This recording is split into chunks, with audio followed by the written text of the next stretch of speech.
السلام علیکم۔ آج کا ہمارا ٹاپک ہے مایوسی۔ مایوسی کفر ہے۔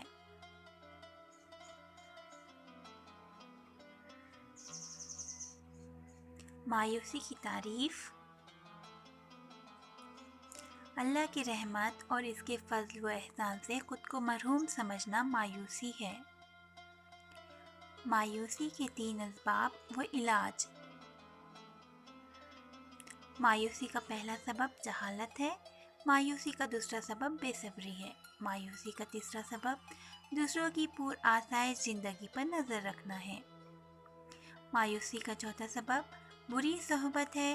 جب بندہ ایسے دنیا دار لوگوں کی صحبت اختیار کرتا ہے تو خود مایوسی کا شکار ہوتے ہیں، تو ان کی صحبت کی وجہ سے وہ مایوسی کا شکار ہوتا ہے۔ علاج: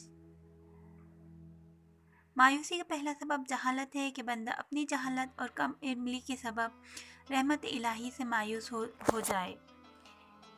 اس کا علاج یہ ہے کہ بندہ دینی علوم کے ساتھ ساتھ دینی علوم بھی حاصل کرے، قرآن و حدیث کا علم حاصل کرے، جہنم میں لے جانے والے اعمال اور ان پر ملنے والے عذابات پر غور و فکر کرے، تاکہ اس کے دل میں خوف آخرت پیدا ہو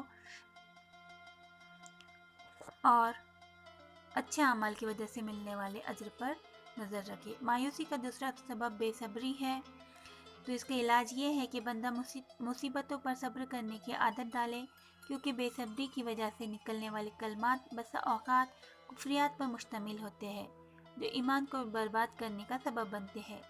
کسی بھی تکلیف یا مصیبت پر بندہ یہ ذہن بنائے کہ مجھے آزمائش میں مبتلا کرنے والے اللہ ہی مجھے اس سے باہر نکالیں گے۔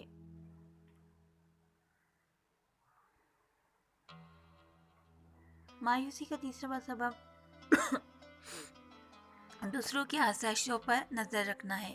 اس کا علاج یہ ہے کہ بندہ دوسروں پر نظر رکھنے کے بجائے اپنی زندگی پر غور و فکر کرے اور اللہ سے دعا کرے اور قناعت اختیار کرے کہ اللہ ہی مجھے یقیناً ویسی ہی زندگی عطا کرنے پر قادر ہے جیسی کہ اللہ نے کسی اور کو عطا کی ہے، اور یہ بھی دھیان میں رکھے کہ جتنی آسائشیں ہوں گی آخرت میں ہو سکتا ہے کہ اتنا ہی سخت حساب لیا جائے۔ مایوسی کا چوتھا سبب بری صحبت ہے۔ جو بری صحبت کا شکار ہوتے ہیں وہ مایوسی کا بھی جلدی شکار ہو جاتے ہیں، تو اس کا علاج یہ ہے کہ بندہ سب سے پہلے نیک اور اچھے لوگوں کی صحبت اختیار کرے، جو متقی ہو، پرہیزگار ہو اور اللہ والے ہو، ان کے پاس بیٹھا کرے تاکہ مایوسی کے سیاہ بادل جو ہے وہ چھٹ جائے۔ تو پلیز ویڈیو کو لائک کیجیے، شیئر کیجیے،